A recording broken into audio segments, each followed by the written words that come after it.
Alright, it's cleanup time for Bowser's Japanese Castle. I prefer Takeshi's Castle. It's much more fun. I like to think of this as Bowser's vacation home. Like, he just... Mario, how dare you interrupt my weeaboo vacation? No, he like Wow. he just like bought out like all the fucking land area in northern Japan and built the most oriental looking buildings he could have a Western designer design, and according to the brochures, anyway. cover the country with it. And then just like every Japanese citizen who relocated to South Japan is just like looking up at his castle in disgust. Just like, this guy just did not get us at all. Another goddamn tourist.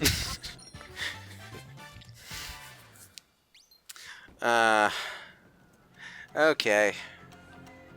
But you know, the one thing that I do like about the aesthetic, well, apart from it being shamelessly Japanese and that being a novelty, is that like the rooftops are Bowser shade of green and they have horns, so they're not just made to look like Japanese buildings; they're also made to look like Bowser. Yeah, he is an egotistical asshole, so, you know, it makes sense. Do we ever get an explanation of what's going on with the clouds in the sky in this kingdom? It's pollution. Like, why are they all multicolored? Is it pollution? Yeah. I wouldn't say I see that, but... Red, it's green. I think they might be blue trying to somewhere. be Japanese fireworks, maybe?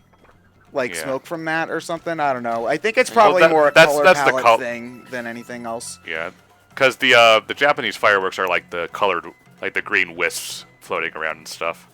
Yeah. Well, you know, Bowser's got his lava somewhere. Yeah, like down there. somewhere Yeah. down there. Yeah, it's probably just for a color palette kind of thing. I like how he's got like all these sun umbrellas and, you know, lounging places around his vacation home here, but like the sun is never going to reach this place. Well, I suppose it might during the day. Now that I think about it, you can't see the moon, so I guess sunlight would come down here during the day. Yeah, well, you can see the moon in every level of the game because that's like a visual theme for the whole thing. So It's foreshadowing. it's like this game's Castlevania. It's like getting closer to the death egg with every level in Sonic 3 and Knuckles, except Castlevania and NES. except it's the moon, so it never actually gets closer. It's just bigger than it should be. I like how you can possess the statue and just be immune to spikes. Well, it's the Tanooki Mario. you see, this is a kind of Mario 3 callback that I think is clever. You know, a lot of the times it's just there, but since this is a thing for Mario 3 that I actually thought was kind of cool, because you don't just, you know, there's just not just like a Tanooki leaf here and it's just, oh, crap. Don't. I don't know why you thought that would work. Still missing the big juicy balls though. I mean, if we're gonna This be an game's actual rated E for Tanuki everyone, bear. John. I mean, No, I guess it's, it's technically uh, E10, but... Yeah, I was gonna say it's technically rated E10. What's that top-down shooter game where you play as the cute girl and the Tanooki? Oh, I know, By Pocky now. and Rocky? Pocky and Rocky, that's the one, yeah. The one developed by Natsume. That's fun. It's hard, but fun. Yeah, it's like an early Toho, right? Well, not actually Toho, but same kind of idea. Close enough. Yeah. Those kind of arcadey top-down shooters were fairly common around that time. Hi, Derek.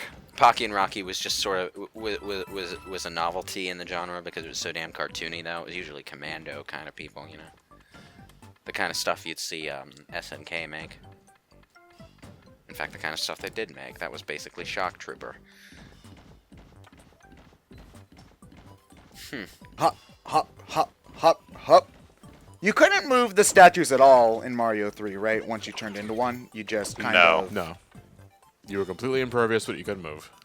Was it ever useful at all? Yeah, you could kill. It was the only way to kill certain things. I like how Yeah, they you give can you. stomp on shit. I like how they give you 3 statues, but you don't need 3 statues to actually complete this. So the third statue's kind of superfluous. I think you it's- need, I think no, it's you there need to until you take the technically- last one over. I think you need to take Yeah. the last one over. Yeah, Oh, you I need see. 3 so Yeah, that you're you right. can have one on the I see. button Yeah, for the you're right. bridge. I forgot this puzzle. Actually, now that I think about it, did I ever do this puzzle? Is this necessary Only to you complete the know. level? No, this is bonus stuff. Why are you going back this way?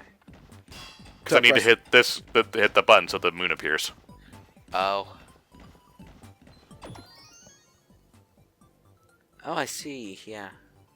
Amazing. I definitely didn't do this puzzle. I don't remember this at all. But if you remember hard enough.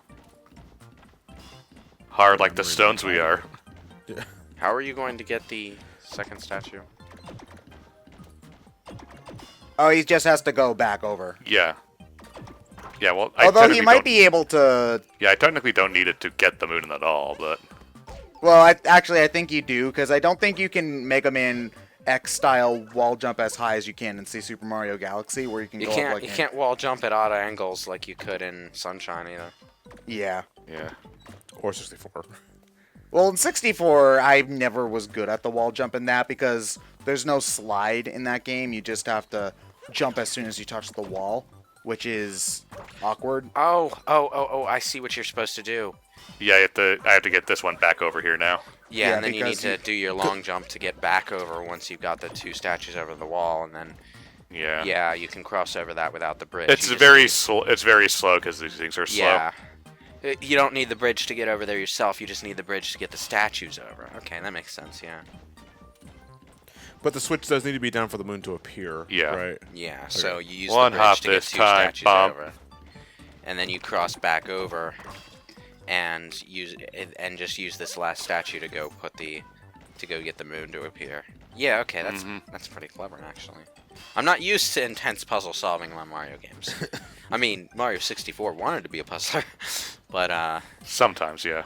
It's not really a platformer, but if you do, I recommend, if you want a puzzle with a game with a Mario aesthetic, I'd recommend Captain Toad. It's a pretty good game. It's okay. If you want a bad Mario puzzler, then I would recommend Mario Picross, because and I should say I love Picross. The reason why it's bad is because this is a game where you have to methodically count out button presses in order to mark specific spaces, and the game eats directional pad inputs. So you can count, okay, I'm going to press it 7 times and then press A, but the game only reads it 6, and before you register that, you press the button and, oh, you messed up and you lost 10 minutes and now you lose. And I'm not bitter about that at all. Nope. Okay. I'm sure. Now this is great. Also, I love how the Bowser coins are old Japanese coins. Yeah, oh god, there's a name for that The ones style, on, yeah, but I don't remember what it is. It's also the ones on like Meowth's head. Yeah. Come on, fishy. Oh no. Is this the one that's Poochie? Yes, it is! Yep. Oh, I love That's you, Poochie. stupid... It is You Poochie. stupid... Oh, I know you guys are gonna say, But but... Poochie ain't stupid. Yes, he is. Fishing? I love him, Question but mark he's in stupid. Bowser's Castle.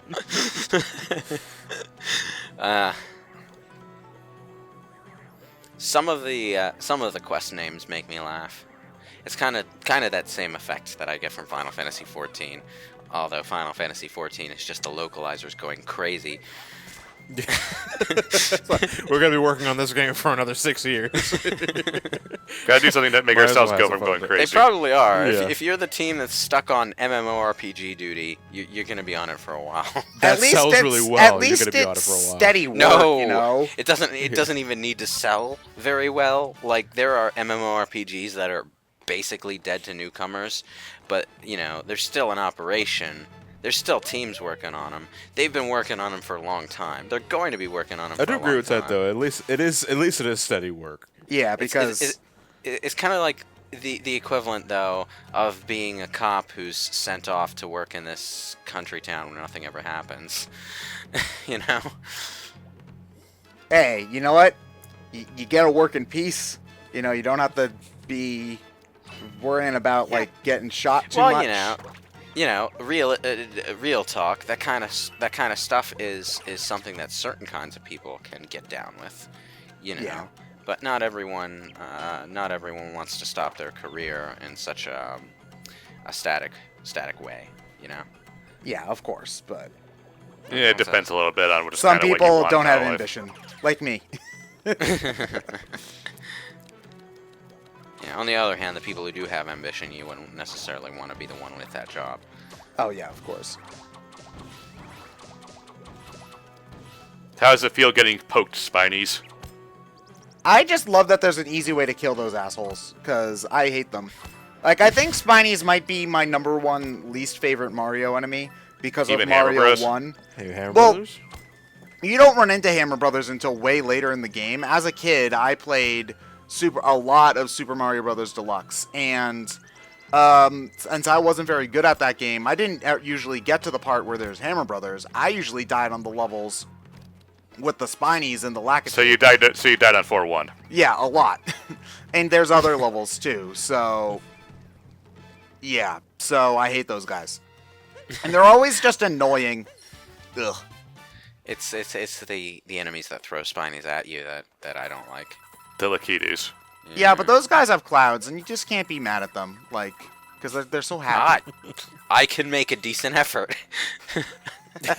Watch me.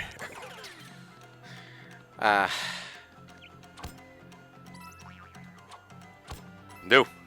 That happens a surprising amount of the time where Ryan demonstrates what happens when you try and replicate that in real life. you like sometimes you nudge the analog stick without meaning to, and your woodpecker just turns to the side. So when you try to cling to the wall, you miss badly. Or you turn in the other direction, you didn't mean to, but you don't want to let go of the analog stick, so you gotta slowly nudge your way back to the central position. Yeah.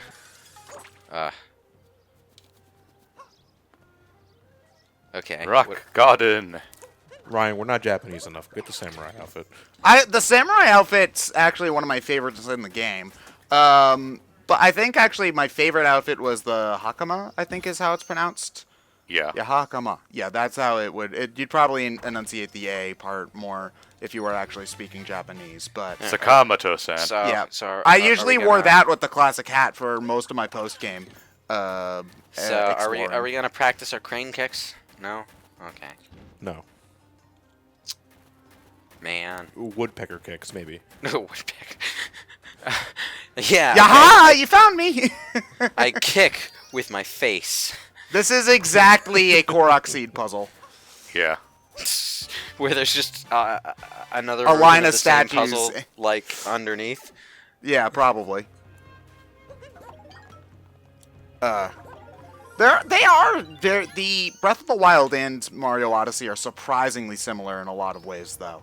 Like the moons and the Korok seeds are very kind of similarly hidden, and it's got That both. is surprisingly obscure. What? Yeah. It's the one Bowser head at the start that's not facing the other directions as the Oh, are others. we talking about where like the last? Oh, this one. The Ugh. moons, yeah. Oh yeah, and This then is there's one. the purple coins there. I hated Over those guys. Ugh.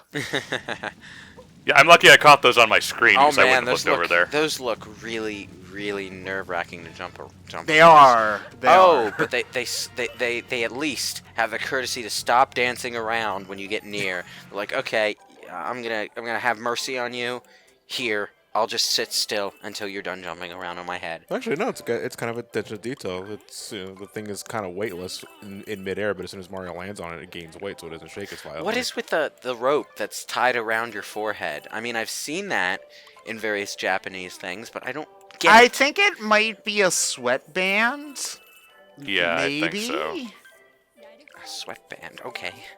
Sure. Like, I think from what I remember seeing, I most commonly see it like on like Japanese cooks in like anime and stuff like that. Yeah. So think about it. it might, I don't know. Like we can ask why chefs have really tall hats in Western stuff too. Like, what's the point of the hat being that big? Off to get my own Wario spin-off. Well, yeah, I get the feeling that Western chefs are thinking along the same lines, but I hardly see that anymore. Yeah, unless You if know? you want to dress up as a stereotypical chef. Yeah, you don't usually wear. Well, I mean, there hat is like Hello, that- fellow weeaboo. There is that thing where you want some kind of hat on to keep your hair out of the way so that it's not falling in the food. Yeah. But I love I this. forgot about. I love this Yeah, one. This is great. This is just the fold out tapestry thing. Yeah, the 2D. They had a lot of fun with the 2D moons in this game. I think this is like what, a privacy screen? Yeah. Yeah, I think that's what it is. Mario, I don't understand how the dimensions of this work. Just Cappy. This is the kind of thing that I'm seeing more of this generation, and I'm glad I'm seeing it because it provides a nice break from all the oppressive photorealism that I'm seeing in literally everything. But just stylistic use of two-dimensional graphics in a 3D space. Yeah, if I have to, 90% of what Persona 5 did. If I need to watch another E3 trailer for a gritty post-apocalyptic shooter, I'm probably gonna scream. So, yeah. Well, I did a quick Google search, and the headband, the rope headband, is known as a hachimaki. It is a symbol of perseverance, effort, and courage. Then why doesn't Link have one? So is it a functional symbol of perseverance and courage and whatever? It's just more of a symbolic thing. Oh, so it's not even a sweatband. Great. Wonderful.